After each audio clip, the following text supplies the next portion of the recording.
about now? What comes before the public of everyone?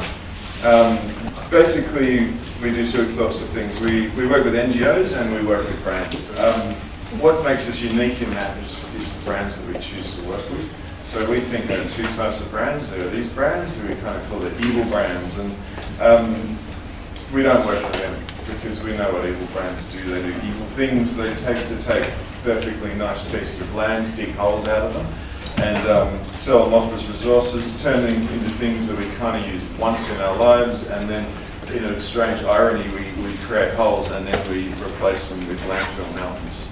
The bigger problem with all this, from my point of view, is what drives this is that the sole purpose of these companies is profit. So the idea of you guys going and buying something, throwing away and buying another one, works pretty well when what you're doing to do is simply make a profit. On the flip side, we got what we call good brands. And good brands, in our mind, do things that are good for people. We're under no misconception. It's still the evil guys doing it. It's just that they're trying to get themselves a halo, because in recent years they're starting to realise that the future probably involves kind of switching from doing this one-time, one-dimensional model to maybe thinking about things slightly differently. Autonomy, the idea that you get to do what you want to do. When you're working in the workforce, it's a very difficult problem that somebody else is paying for what you're creating, and therefore autonomy is a very hard thing to come by. Mastery, the urge to get better at stuff. Well, you're going to do that if you work hard at things, but that's a very big motivator. People, I want to be better, and certainly as designers, you're likely to feel that way. Most of all, and this is the one that I find very fascinating, is you go, purpose. The idea that what I do matters. Why do I do this? I do this because I want to walk out at the end of this and feel like I did something that created something more than the kind of the sum of those parts, if you like. Which is where I come to this whole concept of profit or purpose, and looking at this on a bigger scale. And can we apply this to business? Can we apply this to brands? And can brands apply this to how they deal with their consumers? These brands, these people behind them, I think it's worth remembering that companies are kind of people too. And what they're starting to realise is that it's not necessarily profit or purpose, this is the relationship between purpose and profit. So I guess I kind of theorise, if you like, that the promise of building a better world actually does attract customers for these brands. And more fine, promise of purpose can earn you profit, because once you've got customers, you're going to make more money. And I think that's got a pretty interesting space for designers, because you guys, as a creative industry, can help people figure out and communicate purpose in a way that people who are far more structurally and financially led simply don't know how to do. I think one thing comes down to it all, and I think you guys will probably already tweak to this, is if you're going to do this stuff, you need a very good idea, because a very good idea is what drives everything. Let me move on and talk to you about a project that we did, which you may, once again, not have seen. And I guess this is, to my mind, the power of a good idea, of creating a good idea, putting some good design around it, and showing how many people you can get to create action around it. It's called Tales for Wales. It all started with this. This is not the campaign. This is the campaign we did the year before.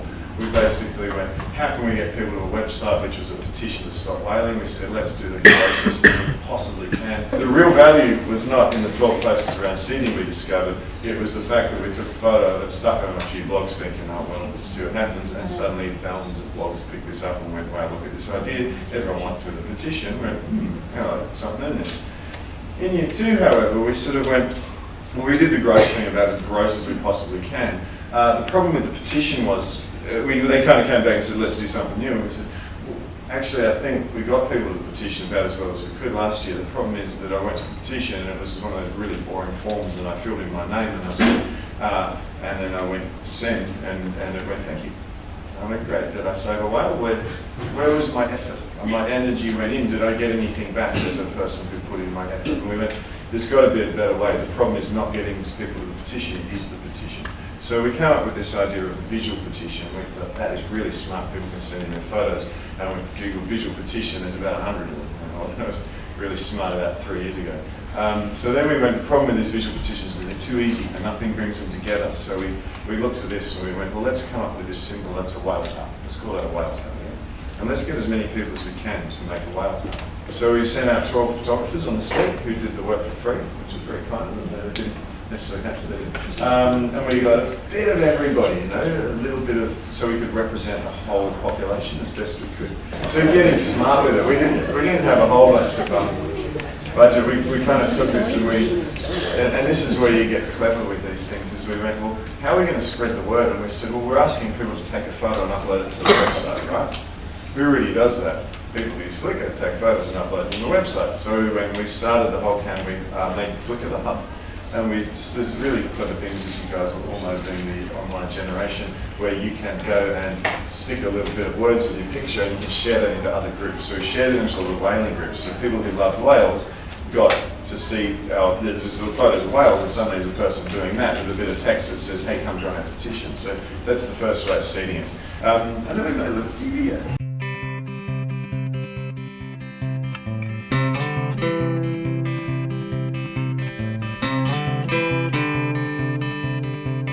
Flip onto the B-side, play a track that makes you feel like home,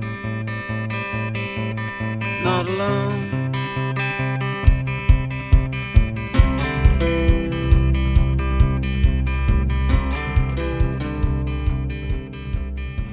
Of course, it costs a lot of money to put something on TV, so we didn't. We stuck it on YouTube, who it turns out have something called Agent Change, where they feature things that are socially beneficial. That led to the National Geographic channel, who happened to subscribe to Agent Change, bringing us up and saying, hey, would you like us to run your ad on television on our channel? We said, yes, please, and they started running the ad. So suddenly we have a TV ad. So the thing about Facebook, you guys know all about Facebook, is there are groups, people share things in Facebook, they like it, and off they go, they share it. So I'm going to share our stuff. We launched it at National Environment Week, where Peter Garrett was there, so suddenly we had the audience of the government. Think ahead of this, it's meant to be a petition, yeah? Suddenly you've got the government involved in your petition. Ads of the World has millions of people watching, and what happens with blogs is if the top ones feature, everybody else copies, so suddenly you get all the other blogs.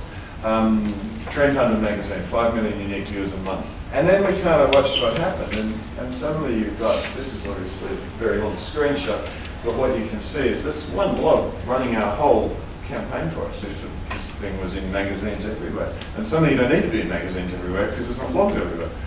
What happens here too is people getting behind your idea. People will start to run the idea for you. You don't have to do all the work if it's a good enough idea. This is the Salmon Point Surfboard Riders Club.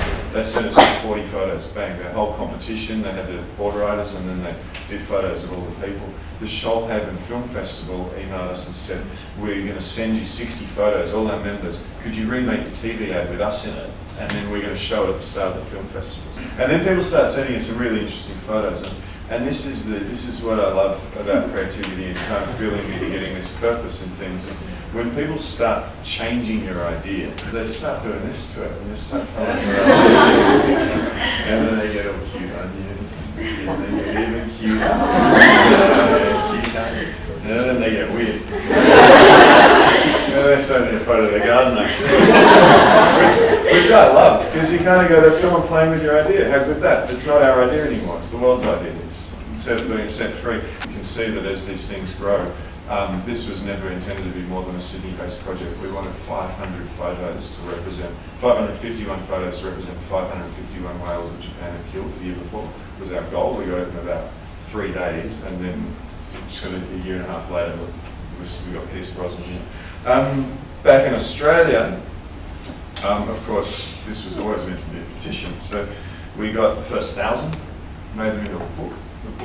Dear Mr. Rudd, you promised to save whales, you've done bugger all, please save some whales. Here's some of our B-grade celebrities, and here's 1,000 photos of Australians that care. And I guess you would have to think that if you were the Prime Minister and that landed on your desk, you'd get a whole bunch more notice than pretty much any other petition you ever got.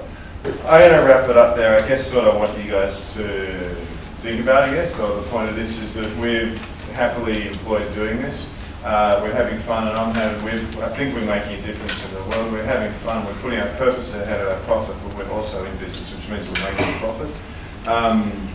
The whole thing that is at some point, I think you come to realise if you're going to be creative people, that maybe your transcendent purpose, if you like, from that first video is the thing that you're in for, and that creative satisfaction. I'll tell you what, we're getting an awful lot of it, and I wish you absolute success. So thank you very much.